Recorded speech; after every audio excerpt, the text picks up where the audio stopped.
I sat down with my student and lifelong meditator and astrologer, Jeff Poole, to discuss Dharma, spiritual teachings, gurus. I think you'll really like this.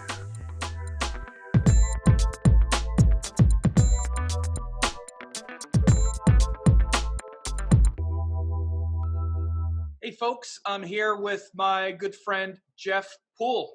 Jeff has been a student for a couple years. He's been studying astrology for, I don't know, 100 years by now, Jeff?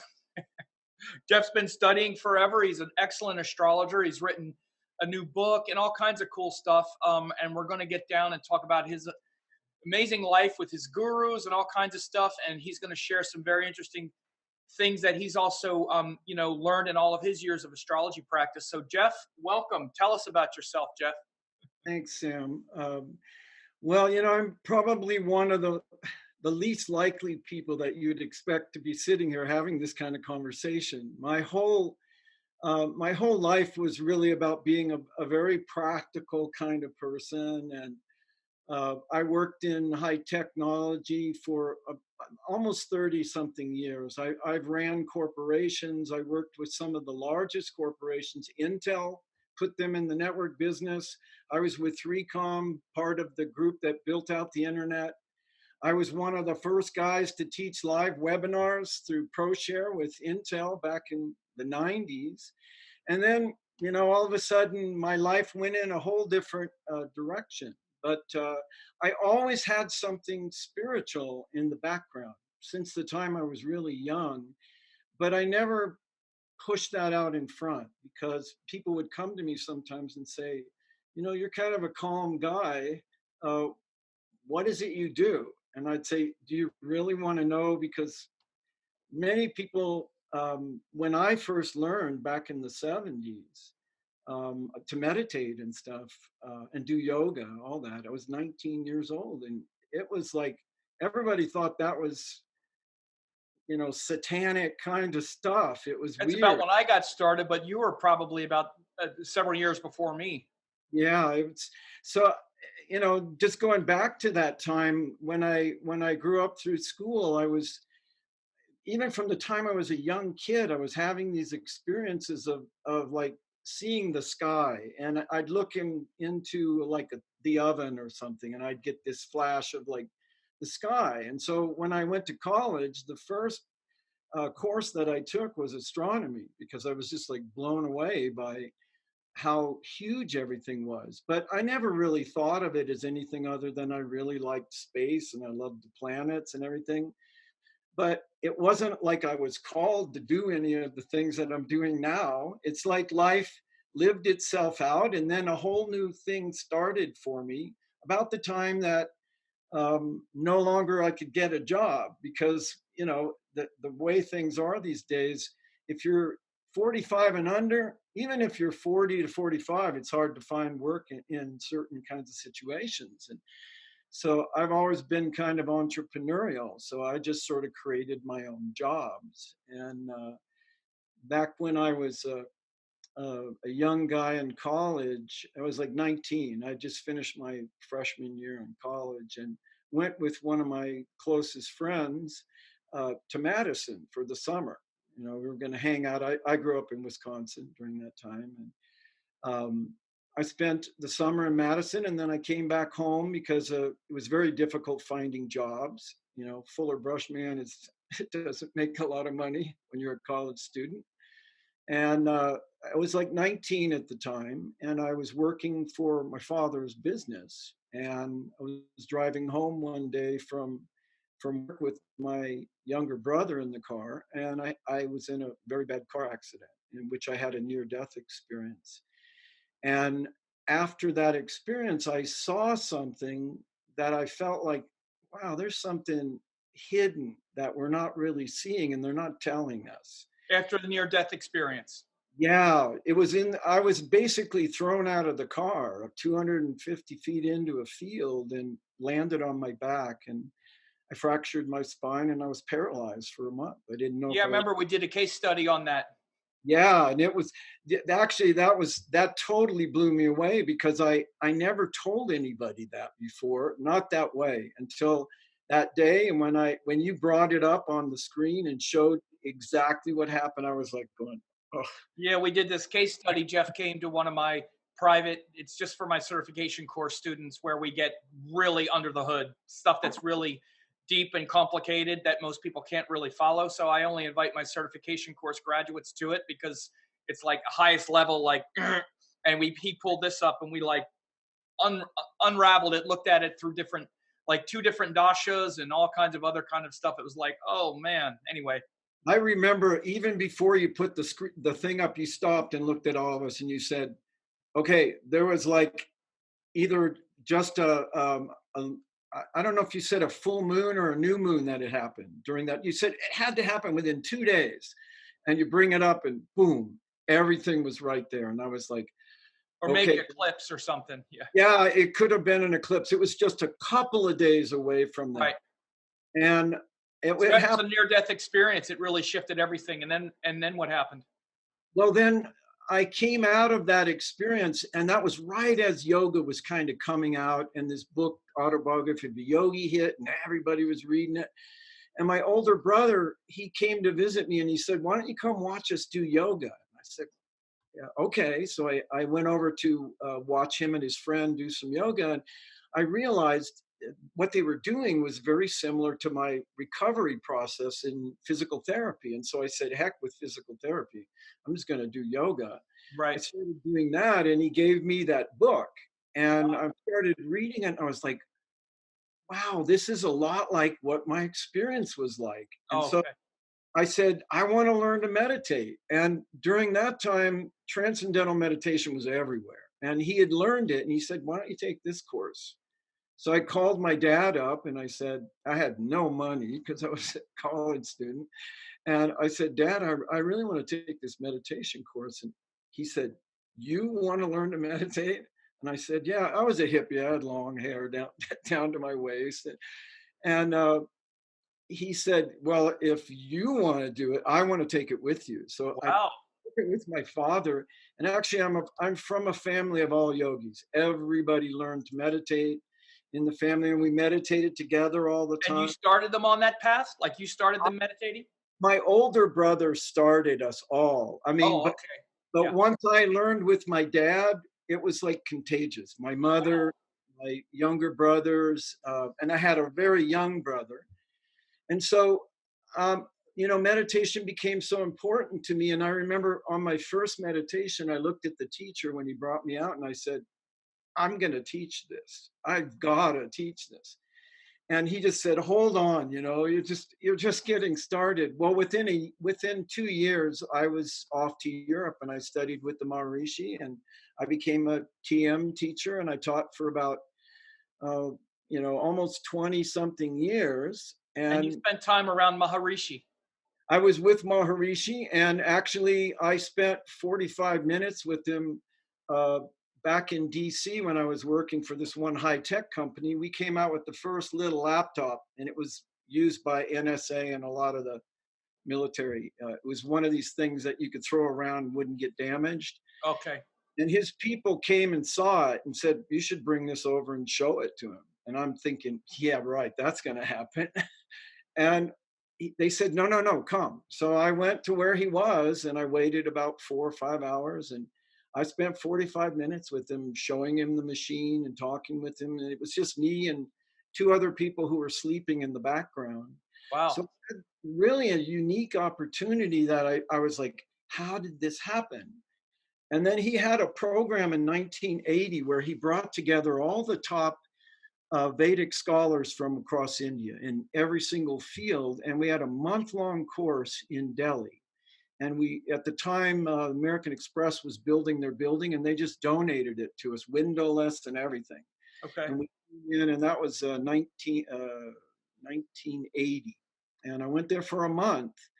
And during that time, there was this little pundit sitting next to him on the stage who was doing everything for him. And it was one of the first days we took a break, and this guy wanders off, and I followed him. And he was just, I had like one of the greatest discussions I've ever had, and he ended up becoming Sri Sri Ravi Shankar later on in life. And I was like, I went back to, I remember being in this zone, like, what happened? Greatest talk I've ever had with somebody. And then I come back going, I'm going to tell all my friends, and I sit down and I can't remember any of it. And I was like, So just so people know, and I think it's amazing. So you were there with the Maharishi, and Sri Ravi Shankar, Guru Dev, was his like Pandit sitting next to him, like sort of assistant, but and yeah, like no one knew who he was that's at the right. time. But you saw him and just kind of went up and started talking. And of course, Guru Dev, Sri Ravi Shankar is now one of the most famous Indian gurus in the world, and you knew him in 1980. You met him back then when no one knew who he was, and you just had this foresight to go and start talking to him, and just kind of blew you away. So It was just an amazing experience. But then I went away and I forgot. And 10 years later, I was with my first wife and we were vacationing with my son, and we were in Squim, Washington, up in the peninsula up there. And I open up this paper and there's this picture of this guy with long hair, and I couldn't remember who he was, but I looked at it for a second, then I turned to my wife and I said, this guy, I think he's the guy that teaches pranayama techniques. I think I'm going to take his course. She said, okay. I didn't know he was the same guy. you didn't know it was the same guy. I couldn't, not at all.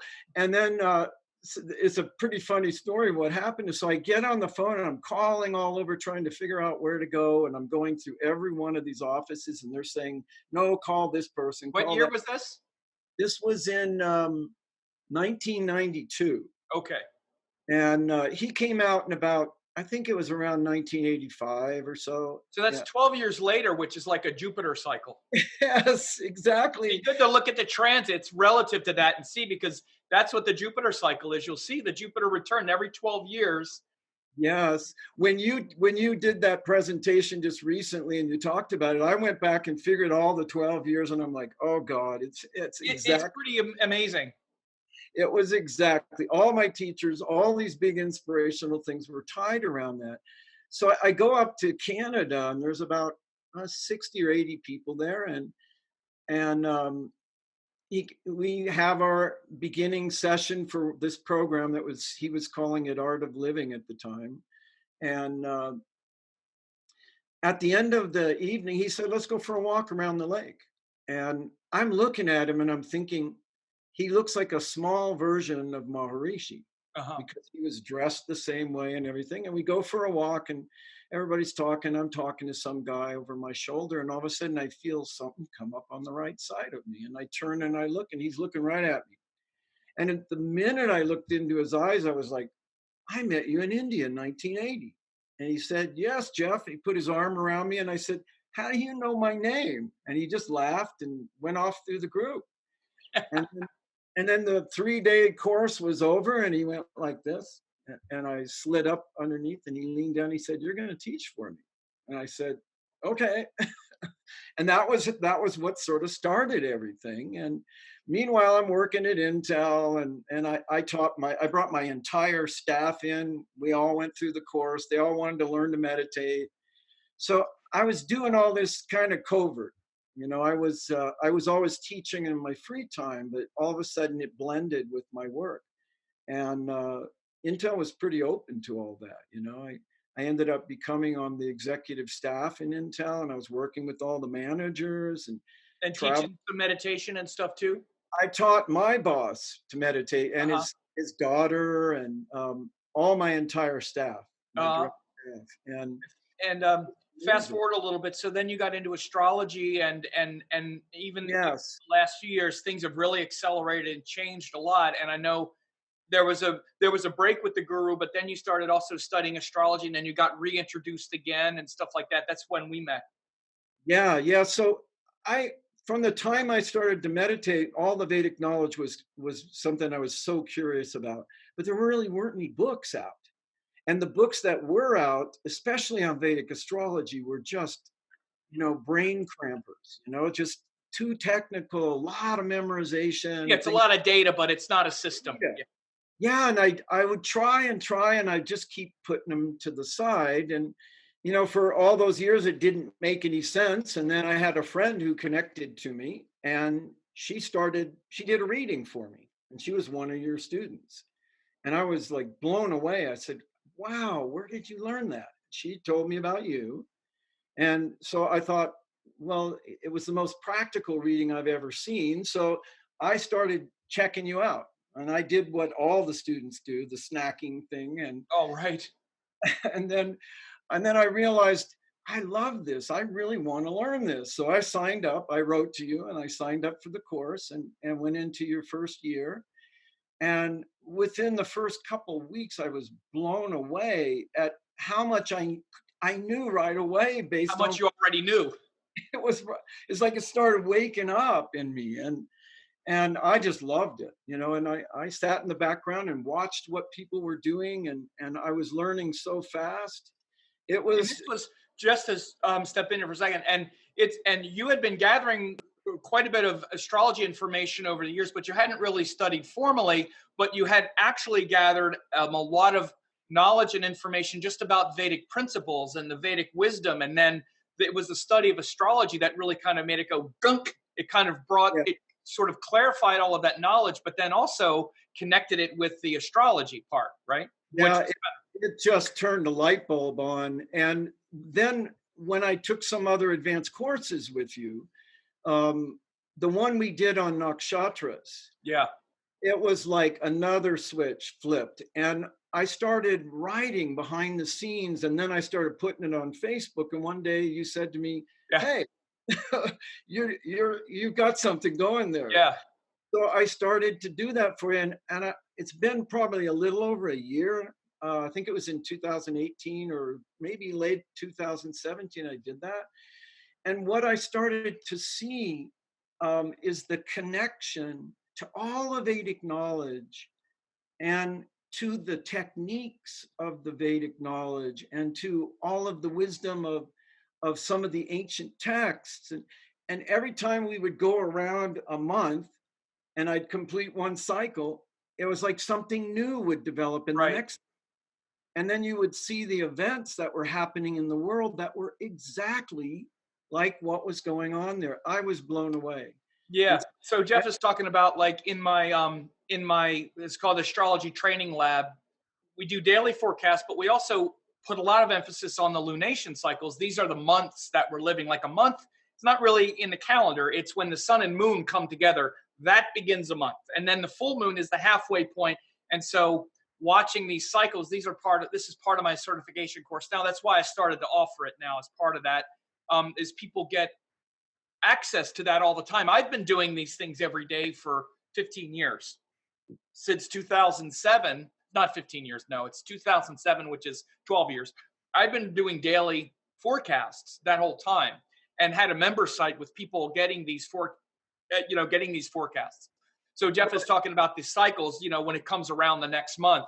And Jeff started writing nakshatra reports, and actually a kind of a very in-depth daily forecast as well. He was putting it on Facebook, and I invited him to do it in the group as well, to share it. And it's also led to a book that Jeff and I are actually co-writing.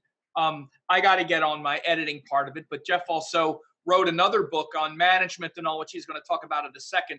But I just wanted to fill that in because the important detail about how things were coming around. So you've been really noticing how paying attention to the daily transits and the cycles have been so helpful, not just in your life, but understanding and really deepening your astrology, huh? it was one of the most important things that you made available as part of the certification program for us. You just said, if you can just align every day with what's going on, it's amazing. And you're exactly right. And I tell people this all the time. Sometimes people will call me up and I'll just tell them exactly what's going on today. And they'll go, how do you know that? And I said, you just have to align to what's going on. It's not rocks up in the sky. It's a movement of energy that's all about who you are. And anyway, that it just totally changed everything. And then when you start to align it with the juice that comes from the nakshatra, you're basically, these are what unfold the different states of consciousness. And you And had been studying for years before. You even had partner and other things where you had been involved in studying Vedic astrology off and on. For how long had it been before? it was about 12 years. About Yeah. 12 years, yeah. Because I know you had, Jeff is an excellent example of, I say this and it's true, where at least people that wind up getting the course, sometimes there are two that really just go crazy with it. Some are people that have been studying for a long time and have a lot of information that they've gathered, but it's not really organized. They'll come in and right away they're like, "Oh my God, I can't believe I've known this the whole time and it wasn't structured." And others are those who have been doing other Vedic sciences. And again, that sort of structure and that foundation is built in. But you'd been studying for off and on for more than a decade. And then after you got the reading from my student, and it was so clear and simple and succinct and direct, you were like, "Who are you studying with?" And then you jumped right in. And I remember, good students show themselves, just like your early experiences with Guruji and Gurudev. Um, Great students show themselves really quickly. I started using Vedic astrology as part of a doing progress readings way back many years ago, like 20 years ago. And but I never really got it. And they would always mumble through stuff. And I would like, well, what does that mean? And why should I care? And it was always work, work, work, work, work, work, work. It was about work. And I'm like, come on, there's got to be something more than just, the earth, work. And well, I learned why he said work later, because I'm a Capricorn. But at any rate, the whole thing was it just didn't click. And when I had your student do that reading for me, it wasn't like it clicked. It was like my entire body woke up. It was like, whoa, this fits. This is like putting a coat on that is you. And to me, accuracy is so important in everything. And so I just drilled into it. And I remember when you offered the Saturn session, like Saturn rules my ascendant, and everybody in my life just gave me nothing but terrible stories about the difficulty. And I felt ashamed that I had Saturn in my life. And I finished that signs and planets, and I remember saying to you, "Oh my God, it's like I have a totally different view of it now." That's awesome. Well, I'm glad to hear that. I don't know a lot of these conversations. I find out a lot of things about you guys too, that I haven't known. One thing that I do remember is the time that you also, again, because then we had just met, or we met when you came to the first workshop, and you asked me if you could take one of the book. You were getting ready to go to India to see Guruji again, and you were going to spend there for a while, and I gave you a book, and then this amazing has led to a whole kind of thing where then Jeff and I actually went to India and spent time with Gurudev, and they're now publishing my book through the Art of Living. So Jeff is the reason that my book is now published through the Art of Living in India. So it has distribution. My book, Yoga and Vedic Astrology. It's behind you, Jeff. I see it there it is. Yeah. Oh, and you have the Art of Living version too, don't you? Yeah. Pull it down. Yeah, I have the Art Pull of it Living. down. Bring it over. So he, because again, you have to understand, Jeff knows, see, it's got the Art of Living logo. Jeff has known, Sri Ravi Shankar Gurudev since like 1980. So he's known him. This is someone who's known him he's like a brother. And so we met up in India and went over and talked with them. And he laid a book. So explain, Jeff, how that happened, where you, because you told me before about, meeting up with Gurudev and giving him the book and things like that. And then how it kind of went. It's a fascinating story. I like to hear it too. I had a period of time where he kind of sent me away, and I was gone for about 16 years from him. And nobody really, 16 years, I hadn't even heard from him. Right. I was in the yoga marketplace doing some stuff there, teaching, and I always stayed teaching. But I had an operation in 2016, was recovering, looking on Facebook, and I get a message from one of my friends. It said, "I'm sitting here with Gurudev, and he's asking about you." And I said, "Really? I haven't heard from him in 16 years. Wow." And he said, "I want you to come see me at the Guru Purnima that year." And so I said, "Okay, I'll do that." And I didn't have any money to go. And within like 5 days, all of a sudden the money showed up. And if it was a settlement for an accident I'd been in a couple of years before. So I went and spent time with him, and he invited me to come to India. And he gave me this on my birthday that year. I wore this because I figured we'd probably talk about him. Yeah. And at Such a that sweet soul. It was one of the highlights of my life. That's why I like to hear about it. So one of the highlights of my life is you and I at his ashram having the private meeting. Us, Jeff and I, and Guru Dev and other people, but having several private meetings at the ashram. It was a beautiful. Yeah, I tell you, that was unbelievable, because on the day that my birthday, he took me for a walk and he started telling me his father was a Jyotishi.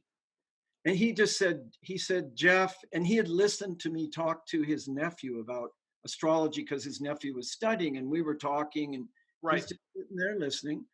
And he took me for this walk, and he said, you know, he said, Vedic astrology is the most corrupt of all the Vedic knowledge. He said, and a lot of it comes here from India because we left the knowledge over 200 years ago. And he said, when they came back, all the linkages to the traditions had broken down. And so a lot of stuff came in. And he looked at me and he said, I want you to take that on as a task. And I'm like, me? Why? And I had no understanding why.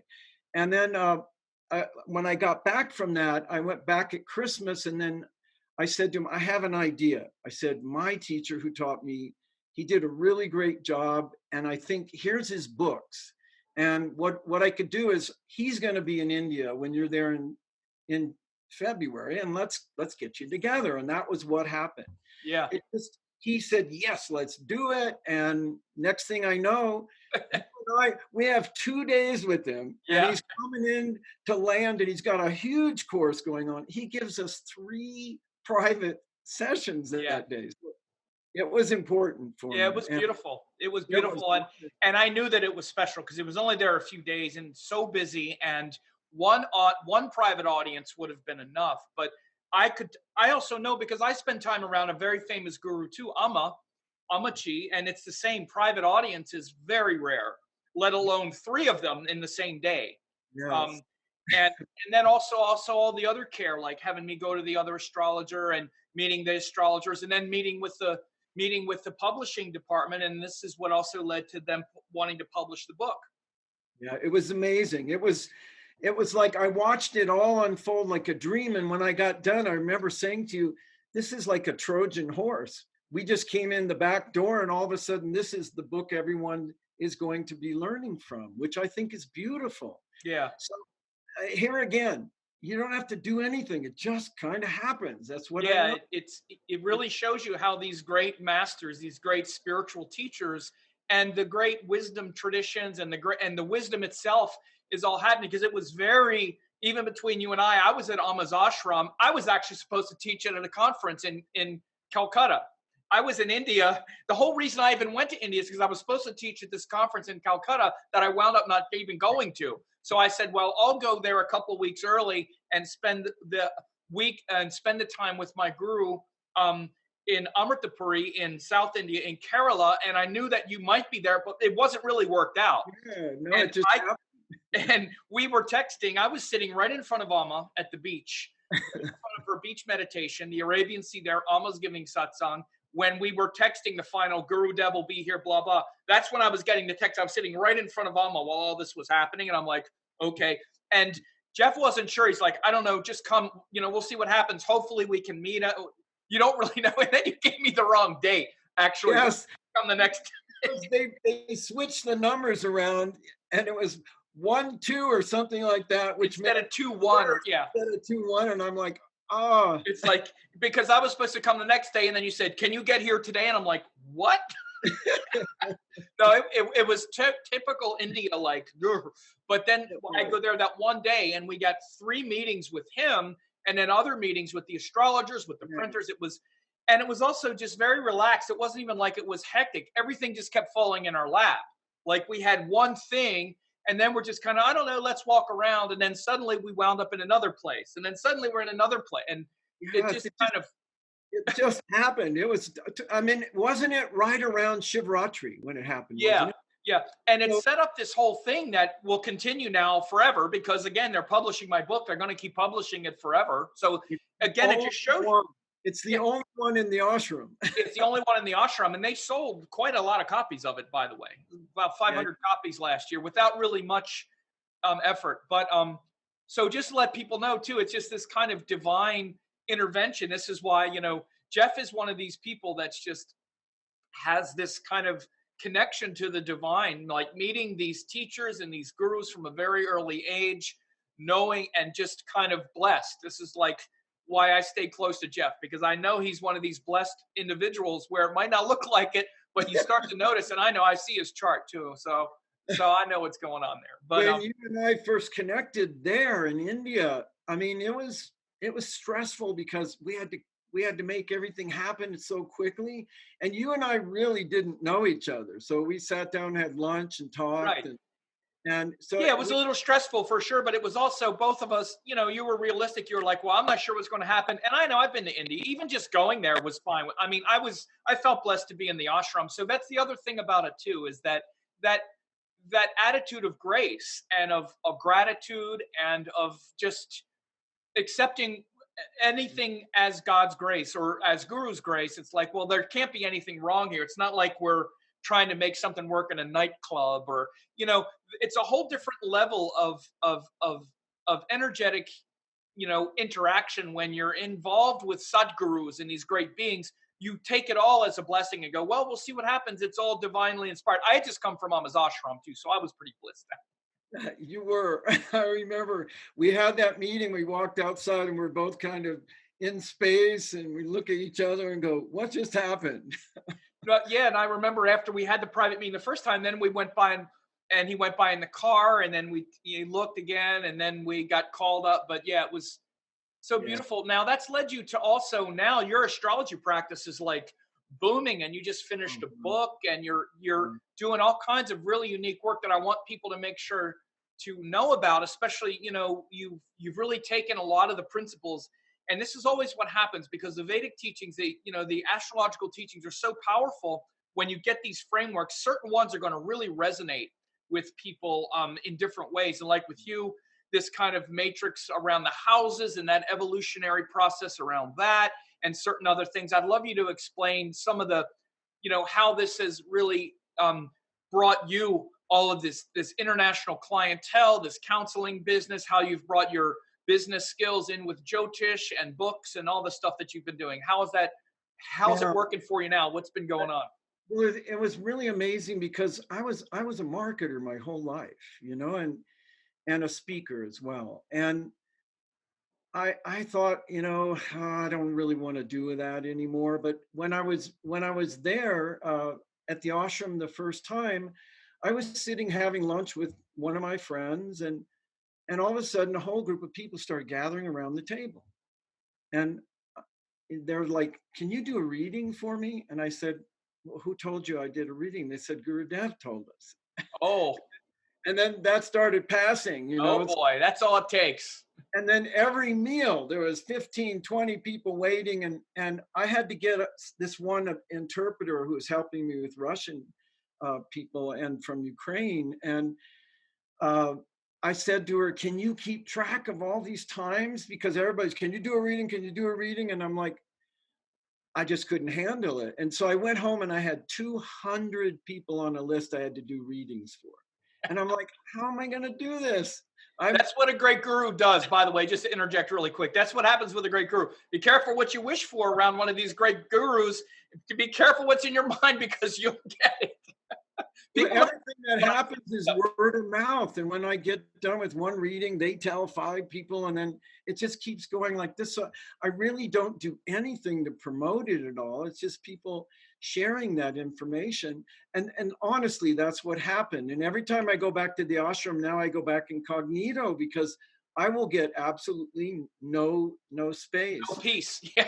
No peace at all. And I mean, they want me work until 2 a.m. Oh, you can do my reading. And it's like, Yeah, uh, people think I'm like when I mention things like with my guru or whatever, they think I'm just speaking poetry. I mean, there's something just, and especially when you come at a guru from just a selfless place, just because of the love of the guru and of the teaching, that pure heart, is what is the reason someone is there. But people should also know whatever is in your heart, if your heart is pure and you're and and the guru will knows what's in your heart and will put you in a situation to where you will succeed beyond in ways you could have never imagined. um, and that's all part of the spiritual growth process as well, because then you have to be in the position like we're talking about now, where you're like, okay, now I come here and I get no peace. And what happens when we get that power or we get that thing again, that it's all a growth process, and the guru sets us on that on that path. Yeah. And so when I saw all that happening, I realized this is more than one person can do. And so I immediately started thinking, what could I do with it that would bring together as many Jyotishis as possible? And then you and I started this dialogue, and I said, I have this idea. I want to build a group of Vedic astrologers that have been trained by you so that I can address the immensity of the readings. And so I've taken a couple of the students who are very close friends. I've actually taken them to the ashram and they've like learned the practices. Some of them have no practices. And now what they're beginning to see is they're making connections to these people. And I realized the sum of the parts is worth more than any individual in that. And that we could really create a lot of things. And so in the middle of this, I was taking a break away and I was in Iowa visiting my brother, and I met this woman. I was introduced by my sister, said, you got to meet this person. I sit down with her. And the minute I sit down, I'm looking at her and I'm, wow, I know you from somewhere. There's this kind of feeling.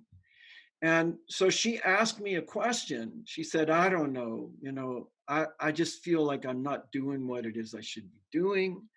I'm not even sure if I'm really as spiritual as I think I am. I have this great idea, but I don't know what to do with it. And it was basically a thing, what's my Dharma? And I just want to align with my life purpose. And that was exactly the question everybody was asking me for the prior year and a half. And I started thinking about it, and people have been saying, Jeff, you should write a book. And so I decided I'm going to write a book, and I'm because this just happened to me. I'm going to write about how things just happen. And so that's how it started. And I started writing, and then I realized, you know what, this is all about Dharma. This is everything about Dharma. And so the book, eventually I wrote the book, and I didn't know what the title was until afterwards. And we were basically figuring out what it aligns with. And I realized it was about all of my experiences through my life where I kept the meditation and what I called the gap, the fourth state of consciousness was always what took me through all the challenges I had in my life. And no matter what threw me to the ground, I picked myself up, and that was the continuity. And so I called it, I was hacking the gap. That's how I survived. And so I called it gap hacking. And then I said, gap hacking. And explain what you mean by the gap a little more, because it's okay. We can tend to gloss over. I get what you mean to some extent, but we can. Oh yeah, the gap. Oh, huh. And it's like, what? Explain what that is, because that's the whole thing.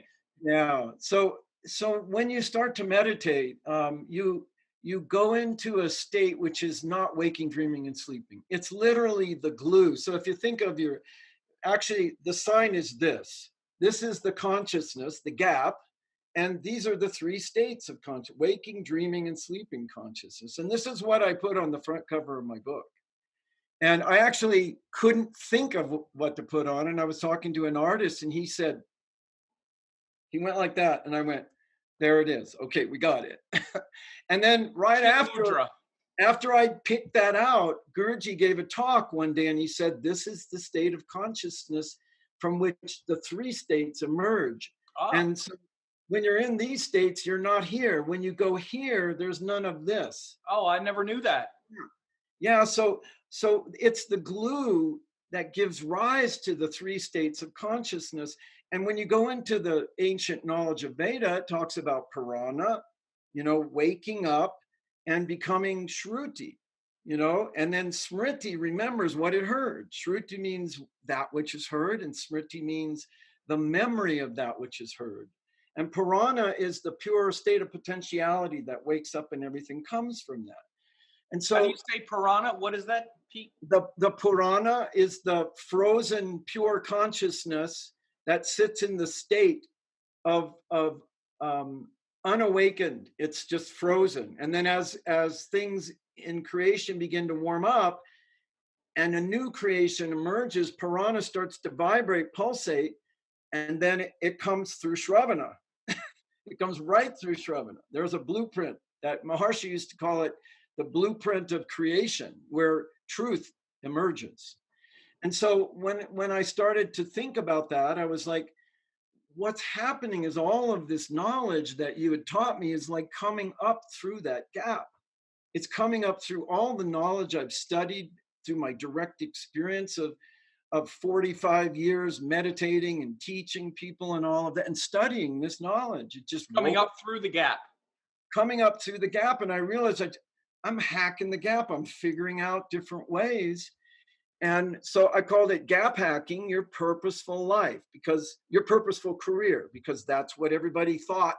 I need a new career. Right, You know? action.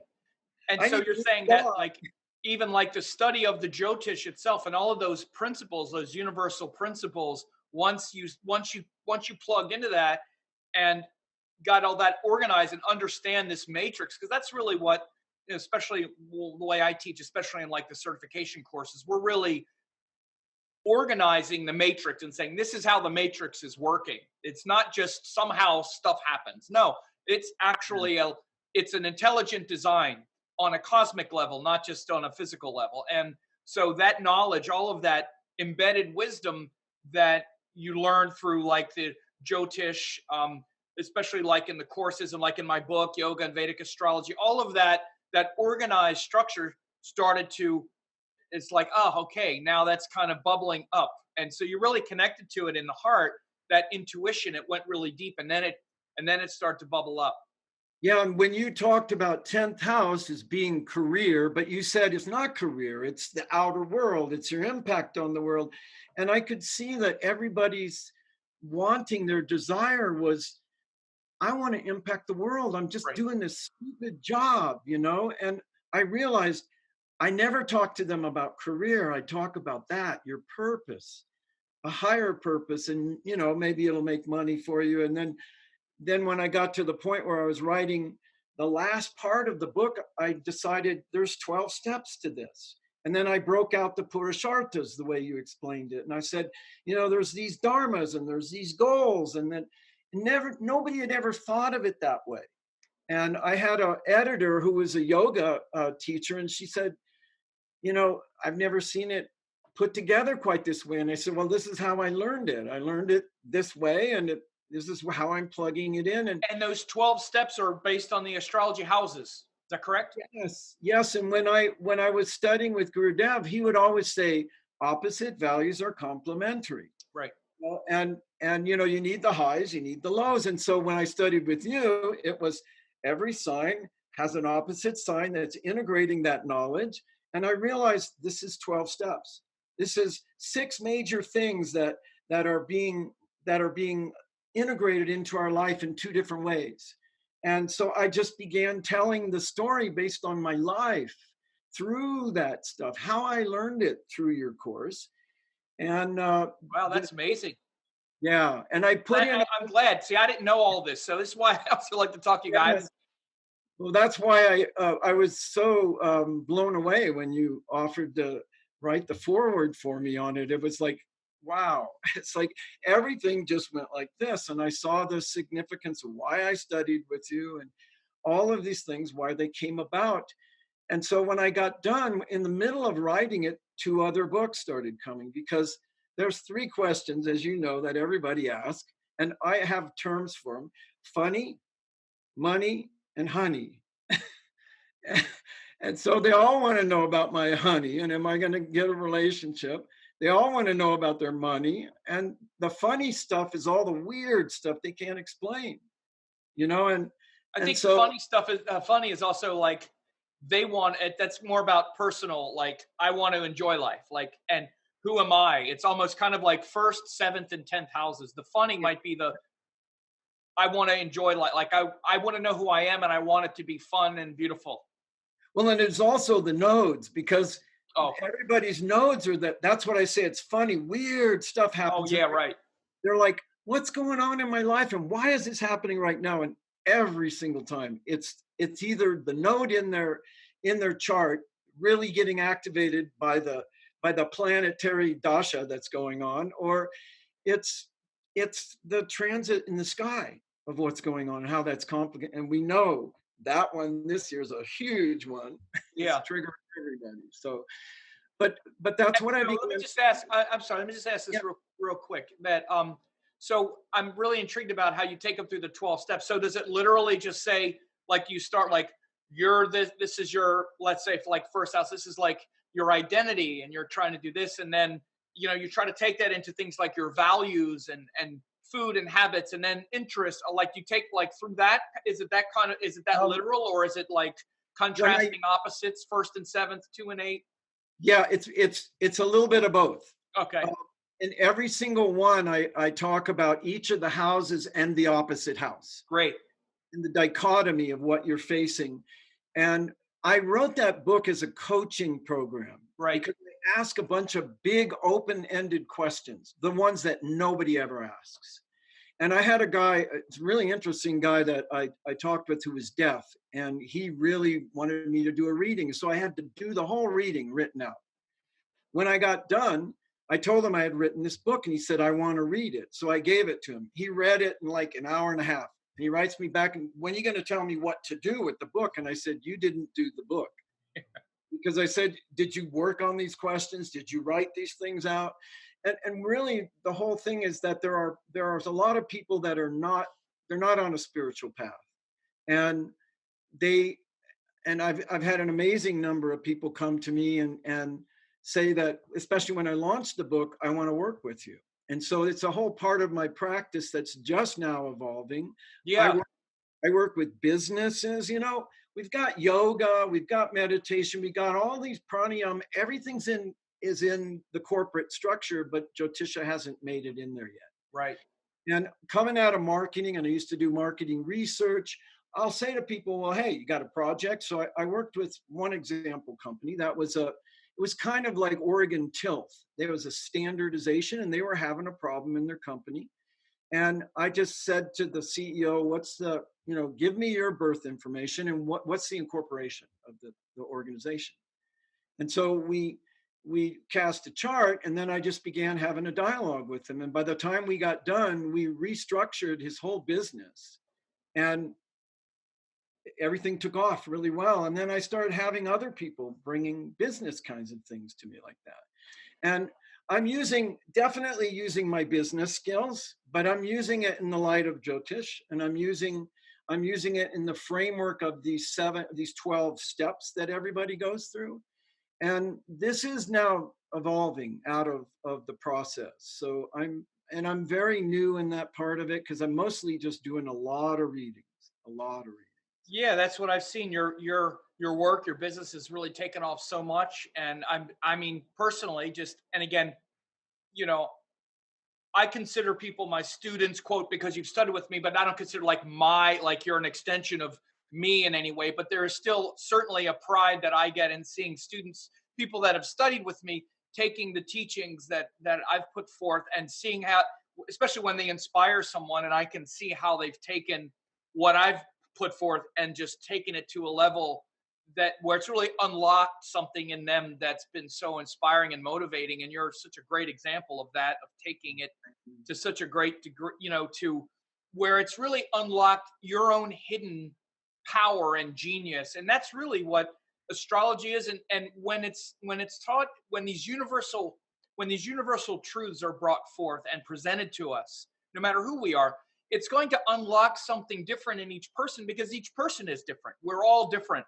And so when you try to form and sort of hammer people or teachings into this sort of rigid structure where it's all about, like the thing that you mentioned, like the memorizing stuff and all, again, we Yeah. have to memorize certain details, but the most important thing, and the thing that I've always focused on more than anything, is to feel all of this as living energies. This isn't Yes. some bewildering thing you need to memorize like a math equation on paper and stuff. It's actually all these living forces that are happening, that are co-creative, that are literally you. It's your true nature.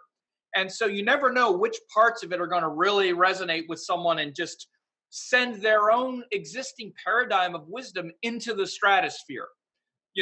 So Yeah, it's remarkable to see how, like, you've taken several of these structures and frameworks, like the houses, the nakshatras, these daily cycle, and certain parts of the whole kind of milieu have just catapulted your existing power and the energy that you already had, and clarified it and deepened it and given that sort of confidence. And this is what astrology really does. It takes all of the other teachings that we've brought into our life, that includes from gurus or wherever, and makes it go, that's what it all means. That's the bigger point. That's what they're all talking about, because we yeah. want to understand it too. But there's no end to it, which is so Yeah, there's no amazing. end to it also, right? You've figured something out, and then all of a sudden, whoa, a whole set of planetary things change, and it's like, oh my God. Yeah, and that's why I'm endlessly inspired. And every time it works, I'm stunned. Like I did this thing, like I did some videos, about the change of Jupiter from Scorpio to Sagittarius, and I'll say all these things, and I'll say, and the political, we can see this happening, or blah blah, and then it happens, and Yeah, more precisely and perfectly than I would have ever thought. I'm like, look, it works. yeah, and Absolutely. it happens like that with clients. Sometimes they'll Yeah, be right. talking, and something they're saying makes your eyes focus on a part of the chart, and you're like looking, you can see all the energies of the trouble they're dealing with. And then sometimes I'll say, well, this is what I think of particularly, this is the energy you're dealing with, and I'll explain it to them. And then I'll look at the planetary changes that are coming, because they'll say, well, when will this kind of thing happen? And I'm not one of these people that predicts. I'm not a believer in like, okay, it's going to happen this time exactly at this hour, and this is the person. What I do is just say, well, the energies are active like this. Okay, so there's this possibility can happen in this. And it depends on, you get to choose, you're going to have some input into this process, but you're going to see this parameter of things happening in your life. And sometimes, in the beginning days when we first branched out and did readings, which you said in the beginning, start doing readings with your friends in the beginning. Yeah, I did 250 readings before I even passed the first year. I know It you was, were crazy, man. You went crazy. I love it. and I geek out because I go into the store and you're looking at people and you're seeing the elements in everybody as they go by you. It's amazing.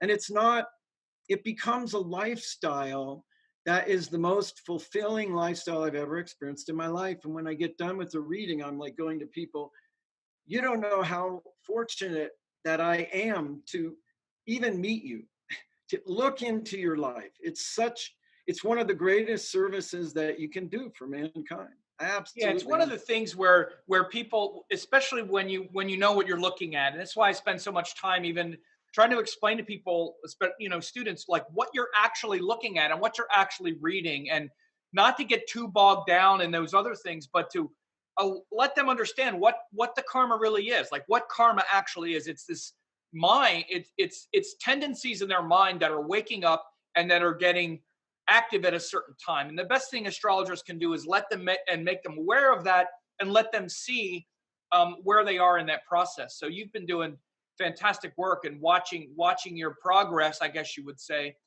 is very inspirational to all the students that have studied with me, and hearing your story is also great, for people to hopefully be inspired to also study, if not with me, then somewhere else. But definitely, I've organized the information. I've spent my time trying to organize this stuff as best as possible so that anybody can learn it, because that is also what I think is, like you said, that Guru Depths even mentioned, that astrology is the most discombobulated of all of the Vedic sciences. It's been so degraded at this point that it's also to the point where even astrologers will say, well, you don't really have a good chart for learning, or all of this stuff, which to me, I think is total bogus. It's just saying, I don't know how to teach you. I haven't figured this out yet well enough to teach it.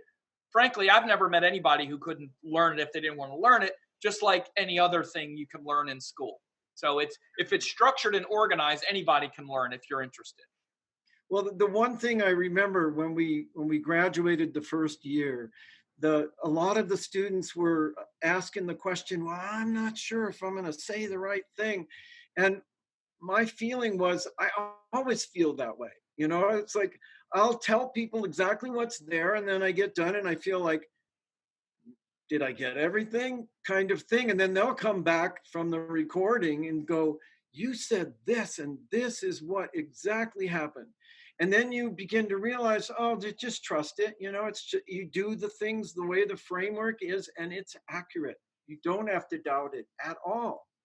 And our doubts are the thing that get in the way of it all, because we think, Yeah, and so it's a combination of being well trained and understanding these principles. But then again, like I said, the thing for me that, and you're such a good embodiment of it, and I try to do this with all the students, is to unlock their potential, their inner genius, because everyone is going to see it and explain and say something different. And all of it's, not all of it is correct, but if you have good teachings and good structures and frameworks, then it'll be accurate. But we're all going to say it differently.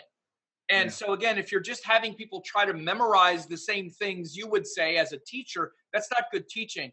What's good teaching is unlocking the students' intuition so they're connected to the energy and they know that's what they're actually reading. And then they express that themselves. Like knowing what Taurus energy is. I'm going to explain Taurus different than you will because we're different people. yeah. And that energy is different, but it's all going to be correct. But again, this is where the individuality of a person, and that's the difference between the art and the science. Because people say, well, how much of it is just science? How much of it is intuition? Intuition or science, they're really the same thing. The science is the same for everyone, and the intuition is different for everyone. Everyone is going to interpret it differently because we're all different. That's what one might call intuition. But if you're trained well, you've learned the science correctly, then your intuition has all kinds of room with which to create and express itself. I think a lot of people think of intuition as like, I have an insight and it's my insight. And the thing is the intuition comes, you know, that's the sun moon connection with the Ajna chakra. That when those things, when you get that insight, it's coming through the structure that you've been trained in. It can only come that way. Or the lack of structure. I think the reason people say it is because they're not used to intuition being something that's a benefit. They're saying, now, are you practicing science or is this your intuition? Because they're used to intuition being some feeling I'm reading with energy and I don't know, I'm just intuiting. And then they're like, you're just saying a bunch of stuff. And I've had readings by Jyotishis that do that. They'll say, you know, really, I'm an intuit. And I just use the structure of Jyotisha to qualify it. And it's so like, have I. And I think you were there for one of them. Yes. We won't say any more about that.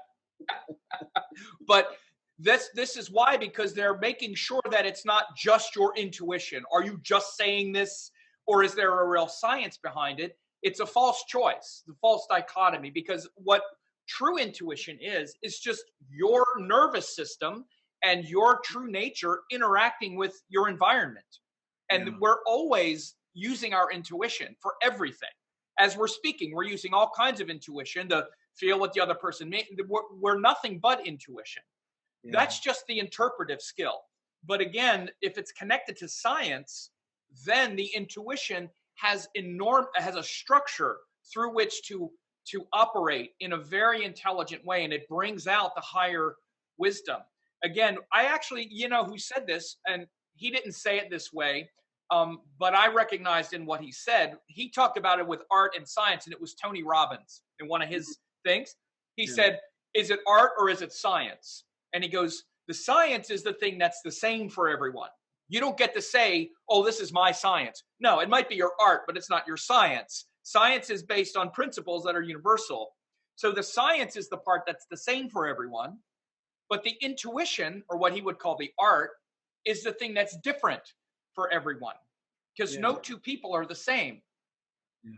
So this is why you have the art and the science part, or the intuition and the science. People are saying intuition when he's saying art. But this is why Jyotish is, or this is why astrology is also an art, because it's a living thing that comes out of a person. Well, and this is one of the artful things that I appreciate about all the ongoing videos you do for us. Oh, yeah. Even though even though we've studied and we're doing lots of readings, there's all these nuances of the years that you've trained people that come out. Like just the other day, you were doing one of the talks and you were going through, I think it was the full moon one that you did for everybody. And you're going through all the details of what those planets are causing in people's lives. And, you know, it just makes your awareness float through every single one of those. And you see they are exactly what's going on in your life. Exactly. And it's a living practice, and I do it because it's a living practice for me. And I'm glad people want to hear it, frankly, because I'm excited to talk about it and share it myself, because okay, now I get to experience it, say it, other people experience it. And again, just to give you props as well, this is why so much of your practice has grown, like you said earlier. Once you started doing it like sort of every day, like paying attention to it every day and noticing like these cycles, it's like every 2 weeks we're in a major cycle of a new moon or a full moon. And these cycles, whether we know it or not, this is dominating our life and our year and our 2 week, fortnight, as they would say it, these pakshas. And we have, literally 12 lunation cycles each year and broken up into 2 week cycles. That's a big chunk of what's happening. And even just telling people, people that think they need to get personal readings all the time, this is why I try to push people into getting try the training lab and see how it changes your life, because you'll see how much of what you're doing is revolving around these lunations and where the sun is now and the moon. And yeah. And one of the things that's been fun about doing the nakshatra reading in that group is that people are reading the encapsulation of the planetary stuff that you write. And I'm not sure they understood what I was doing. Like I had a guy the other day who responded and he said, so I thought it was all about, Mars energy and Aries. And I just said one sentence. I said, no, this is about the movement and what's moving. Or this is the Shakti of what you're feeling. It was like the light bulb went off in him. And it was so fun to feel that interaction within the group, because every day I go there and I'm watching what people are saying and I'm paying attention to all of it. And I'm of course reading what you're posting and I'm writing something at the nighttime. And it's just such a magical experience to interact with people. And there's some amazing transformations that happen. And for those who aren't in that group, it's a big group of people. It's not like 10, 15 of us. It's a big group of people. No, it's more than 100. It's a lot of certification course students and then others. And so, just to wrap up here, because we've been going a while and we could keep talking, but maybe we'll have you on again soon. But Jeff and I are going to both be at the Sedona Vedic Astrology Conference. Jeff is also going to be there helping me at the booth. So anyone who's going to the Sedona Conference, I'm going to have a table there. I'll have my books. Jeff will also be there. And, so what's up for you next besides the Sedona Conference, Jeff? You have some trips planned, or, you have other books and whatnot? Yeah, last year I went to Ukraine about this time, actually at the end of the year, and I did 50 readings. I was working 10-hour days. I remember. I was interviewed on the news. And you invited me, and I was like, no, I don't want to work that hard. Well, there's a couple that are in the works right now. I don't want to spill the beans on them, but there's a couple more country, like there's one heading south, and then there's one heading further north where it's cold. And so those I'm working on right now. And I'm also developing the coaching program, and I'm working with some of the new people that I've known for years, that I met through you in these trainings. And we're really trying to solidify more of what we're doing. The challenge is that many of the people that come know me through Guruji, as an example, and they bring different resources to bear, and that's what I want to see. I don't want it to be all about just one story, Every single what we're trying to do. I have an organization called Vedic Council, and my whole concept was to get skilled Jyotishis who have like understanding of Ayurveda and have understanding of yoga and pranayama, and it's a full rounded thing. So when we're working with people, we're not only doing readings, but we can actually help them in mentoring and coaching programs for months and months. And I have a couple clients, one in particular that we're actually beginning to develop package programs to work with their clients, which is amazing. And when that happens, you bring all these minds together. What happens is huge changes take place, and everybody brings some beautiful, scent, if you will, to what it is that we're doing. So that's where I am right now. And we'll have links below. There'll be links, of course, yeah. to Jeff's book, his website, and other offerings. And anyone watching this who's going to Sedona, again, we'll be at the conference later this month as I record this in November, early November 2019. And Jeff, it's been great. It's been great to know you, to have you as a student, to have you on this video, and we'll have you back again. And thanks for sharing your time. Thank you, Sam.